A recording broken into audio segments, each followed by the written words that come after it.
Hi guys, it's your guy Olumide, and today we're gonna be talking and solving another one of the most commonly asked tech interview questions. Um, the tech interview question happy number is commonly asked by top tech companies including Google, Amazon, Netflix, Meta, Apple, Microsoft, and other top tech companies. Now let's go into the problem statement. The problem statement states that in number theory, a happy number is defined as a number that, when repeatedly subjected to the process of squaring its digits and summing those squares, eventually leads to 1. An unhappy number will never reach 1 during this process and will get stuck in an infinite loop.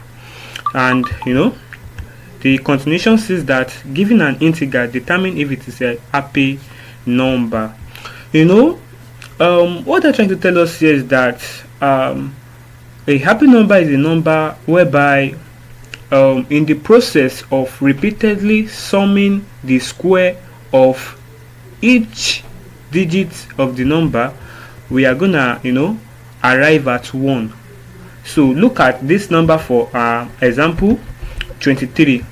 It consists of 2 digits, 2 and 3, and when we square these two, it gives us 4. When we square 3, it gives us 9, and that sum up to 13. And when we keep repeating this process of taking the digits 1 and 3 this time around and squaring them, which gives us 10, and we keep repeating this same action of taking each the square of each digit of the number and summing this square up, if it's gonna eventually and repeatedly lead us to 1, then it is a happy number. But for an unhappy number, it's never gonna lead us to 1. It's just going to end in an infinite loop. So whereby we will keep having same set of number over and over and over again. We are gonna consider that very soon. From the problem statement, we can say that the process of summing this square up and repeatedly doing this will lead us to either of two scenarios. The first scenario is when we are gonna eventually end at 1, and as such it is a happy number, or we are gonna end in a loop. It's gonna result in a loop. So just like in this case, look at this case now. When we square this, the digits in this number is gonna lead to here, lead to here, lead to here, and then it's gonna lead to here, and it's gonna lead to 4. So you see 4 is not 1. Because of that, 4 squared gonna lead to 16, and 1 squared plus 6 squared gonna lead to, and then it results in a loop over and over again. So these are the two cases that we can have. So for any given number, the first case is gonna lead to 1, or it is not gonna lead to 1. It's gonna lead to a cycle, endless circle of numbers. So if we look at this well, we will see that it's quite similar to a linked list problem, or that involves cycles, just like the one we previously solved. So whereby we are trying to detect if a circle is contained in the linked list. You see that if it is an happy number, it will loop out, it will iterate out of the loop or out of the linked list, or it's gonna result in a 1 without forming a loop. But if it is not an happy number, in the case of the number 116, it's gonna result in a circle that never ends. This means that by applying the slow and fast pointer technique that we discussed in our previous videos, we can solve this problem. But one observation is that really we are giving a number, so we are not actually giving a real linked list. So how do we go about using the slow and fast pointer techniques that actually work for linked list when we are just giving a number? So this means that we need to find a way to traverse the numbers in the sequence. And just like it is explained in the problem statement, to get the next number to a given number x, we just have to sum up the square of each digit in that number x. So if we say that each number now is representing a node in a linked list, then we can get the next node by solving and calculating for the next number in the sequence, by summing the digits and the square of the digits, and that way we can mimic a true linked list. Now the question is, how do we get the next number in the sequence? To get the next number in the sequence, we need to access each digit of the current number, and we need two steps to do that. The first step is to use the modulus operation. Don't forget, modulus operation always give us the remainder. So when we find modulus by 10, it's gonna give us the last number or the last digits of that number. So that's what modulus by 10 give us. Imagine if we have 23 now, and 23 modulus 10, it's gonna give us 2 remainder 3. So you see that when we perform the modulus, it's gonna give us the 3. So, and that is one digit out of the number, the last digit actually. And then the next step is to divide by 10, so we can get the quotient. So don't forget, quotient will give us the factor, not the remainder. So let's talk about 23 also. 23 quotient 10 or divided by 10 will give us 2 remainder 3. So we will take that 2 now, and that 2 will be our new last digit. You understand? So that way we will now do that repeatedly, and that way we will be able to get each digit first by collecting the modulus, which is the last digit, and finding the quotient, which will remove and truncate that last digit from the remaining numbers. So, and we have it clarified right here. So let's take 123 as an example now. See, 123, we perform the modulus by 10, so it's gonna extract 3. You understand? So don't forget that 123 modulus 10 will give us 12 remainder 3. So because 12 times 10 gives us 120 remainder 3. So this 3 now is one digit on its own, so that we have extracted. And what we do now is that we find the quotient. So quotient is gonna return 12. Why? Because it's gonna truncate 3. 123 quotient 10 is 12 remainder 3. So we need that 12 now. Why? Because we've extracted the 3 right here. So this 12 again, now we perform the modulus on it, and performing modulus on it is gonna give us 2, which is the last digit again. You understand? Don't forget, 12 modulus 10 gives us 1 remainder 2. So 2 is the remainder, and we have it here. We keep it. We kept 3, now we keep 2. And what we do again is that we perform the quotient division, so that it's gonna give us 1. So 12 quotient 10 gives us 1 remainder 2. So we need the 1 now. We've already taken the 2 right here. So, and what we do again is that we perform right here we perform the quotient, and the quotient gives us 1. And then when the quotient gives us 1, we perform the modulus again, and this time 1 modulus 10 will give us 0 remainder 1. You understand? So that way we have 1, we have 2, we have 3. And what we do is that we again find the quotient. So the quotient is gonna give us 10, because 1 quotient 2 will give us 0 remainder 1. So we need the 0 now, and because we've gotten to 0, we are gonna stop our iteration. So, and then we can now gather every number that we have kept, 3, 2, 1, and it sum up to 14. So that's how we get the next number to 123. So that's the method we're gonna be using. We're gonna be using the get next number method, whereby it's gonna collect a number x, and what it's gonna do is that first of all find the modulus. After finding the modulus, you can save the modulus into a variable, and then you find the quotient so that it can truncate away that modulus, and then you do the same thing again and again until the value or the number becomes 0. So at that point now you'll be collecting the sum of the modulus that you are taking. So it's just sum. You understand? Okay, you have a number now that is called the next number, so it will be 0 at first, and then when you find the modulus, the first modulus, you're gonna set it to that modulus square, in this case 3 square. So when you find the second modulus, which is 2, you're gonna add it again. It will be 3 square plus 2 square. So you just keep summing up until you get to 0, and at that point it's gonna break out of the loop, and we have our next number. And right now that we already have a method to find the next number now, so now this makes sense. Both case 1 and case 2 make sense. we can easily find the next number using that method and keep finding the next number.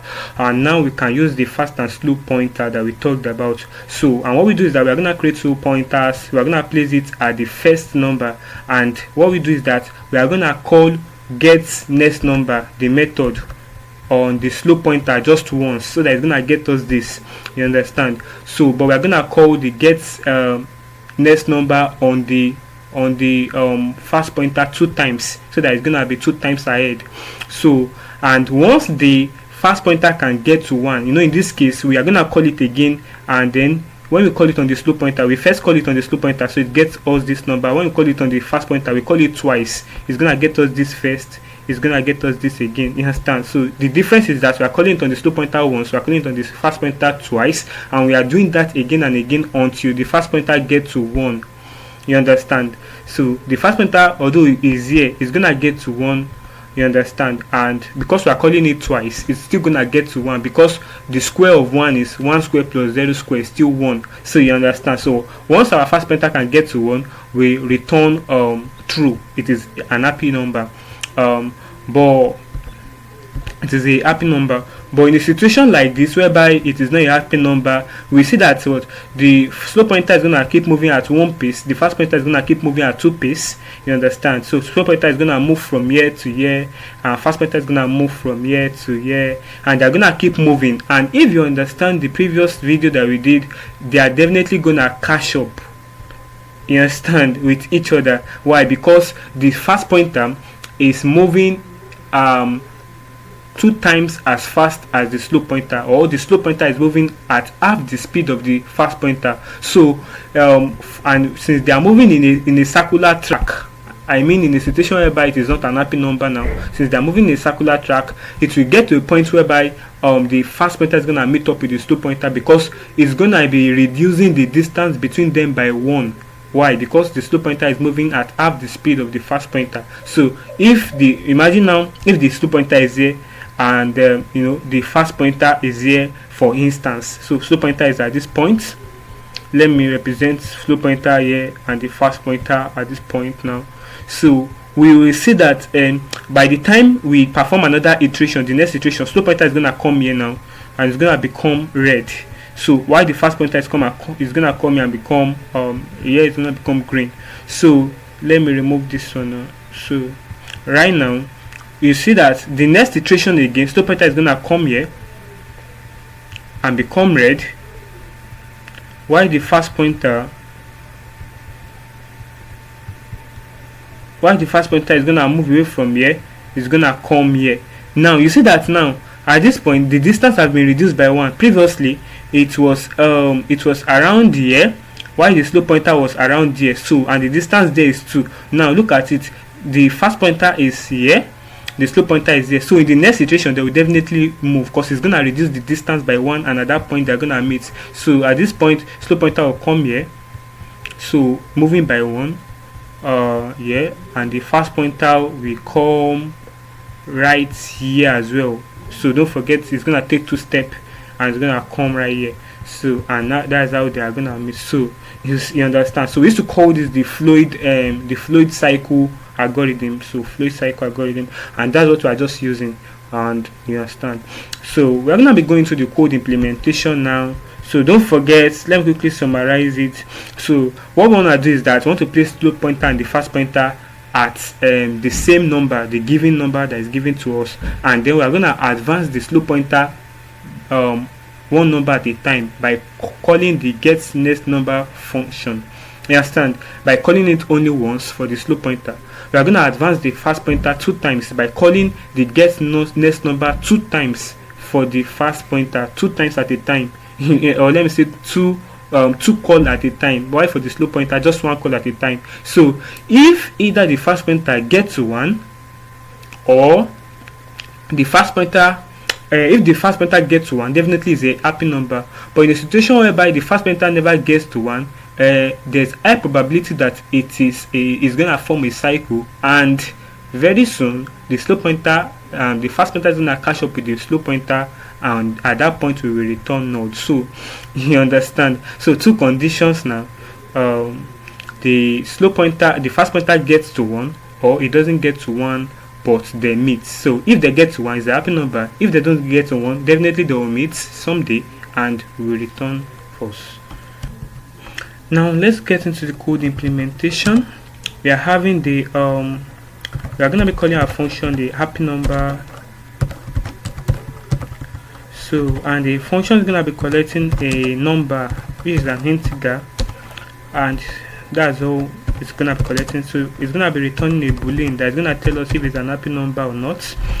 And so I really love to write my number down. So let's set the number to 23. I think, yeah, the number that's given in the problem statement is 23. So let me also call the happy number function now. So, and I will just pass in my number to it. So that way now we know what we are working after. So let's define a slope pointer and fast pointer. So fast pointer to be situated at n.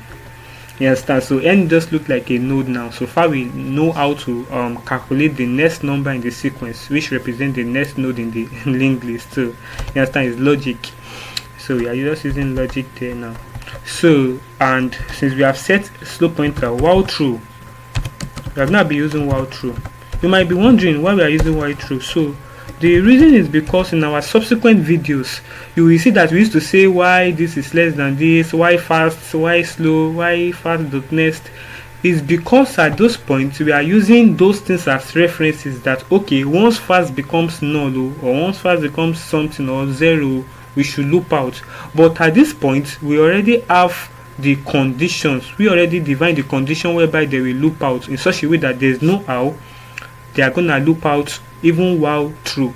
You understand? What are the conditions? The condition is that it's either fast pointer, the fast pointer gets to 1, you understand, or the slow pointer or the fast pointer becomes equal to the slow pointer. So there are two things that could happen.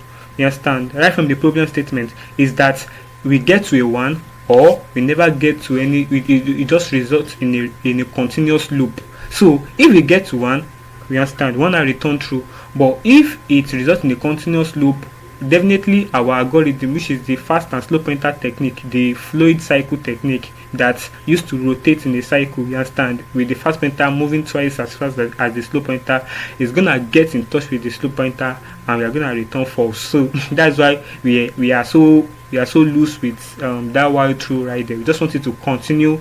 We are gonna cache it. So let's define a slow pointer now. Slow pointer will be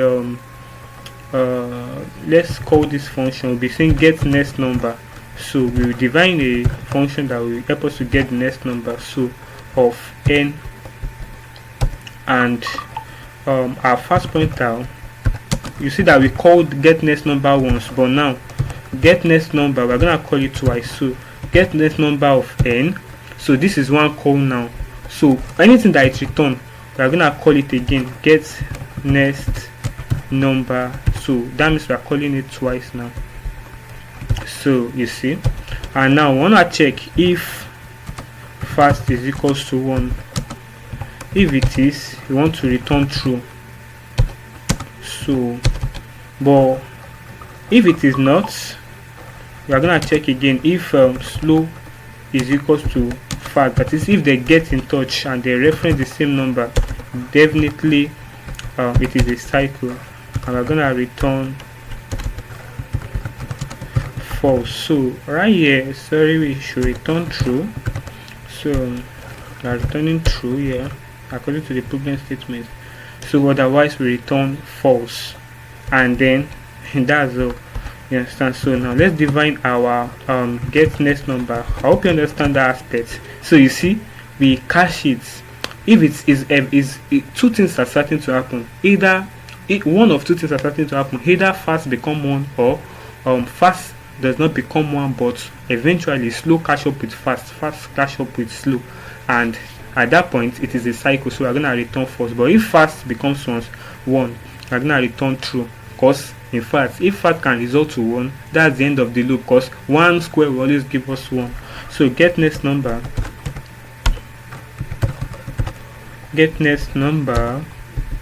so now we are going to be collecting n, which is an integer. So, and then what we want to do is that we want to, let's collect it as x. We explain it as x in our this thing, and what we want to do is that while x, we want to place a condition that while s is greater than 0, don't forget, once s becomes 0, then we are not going to be collecting quotient or modulus. But so far s is not greater than 0, let's go and collect our quotient. So last digit, so quotient will represent the last digit, s quotient 10. So and we have our last digit, and what we're going to do is that we want to now set our x to s quotient, sorry, this one is modulus, s modulus 10. So now I want to set our s to s quotient 10.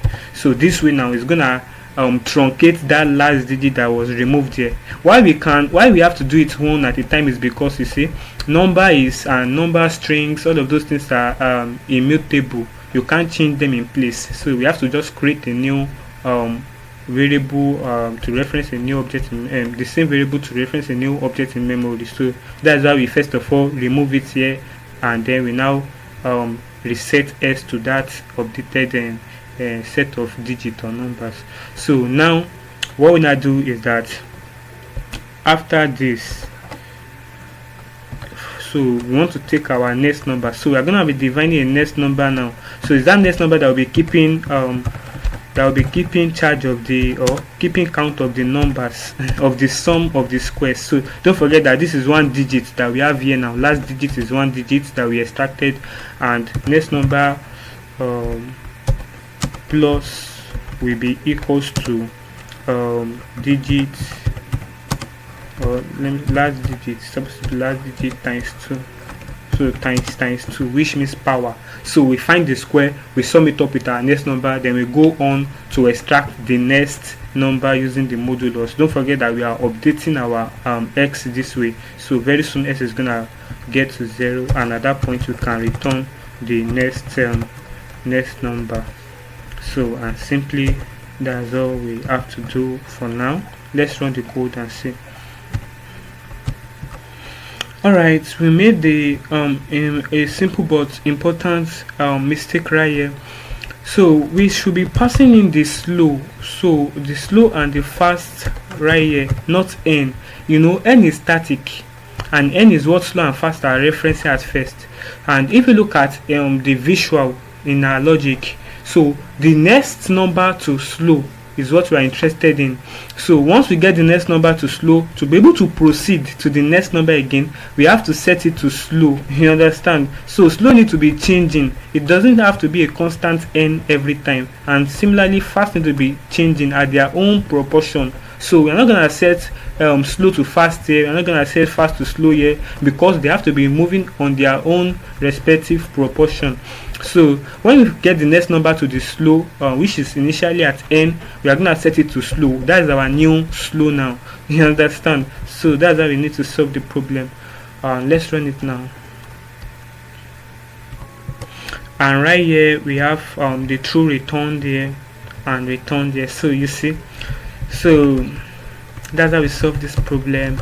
And it's quite okay and educative to for that bug to open our eyes to this particular, because it's a very important aspect of the logic that we skipped. You understand? So alright, thank you so much for watching this far, and take care. Don't forget to like, subscribe, and comment, share, engage in any way you can. So it's for my good and for your good as well, because there are hiring managers out there, recruiters out there, employees and employers at the top tech companies you are dreaming of working at, that are gonna see your engagement, are gonna see what you shared, and you will be a better prospect before them. So thank you.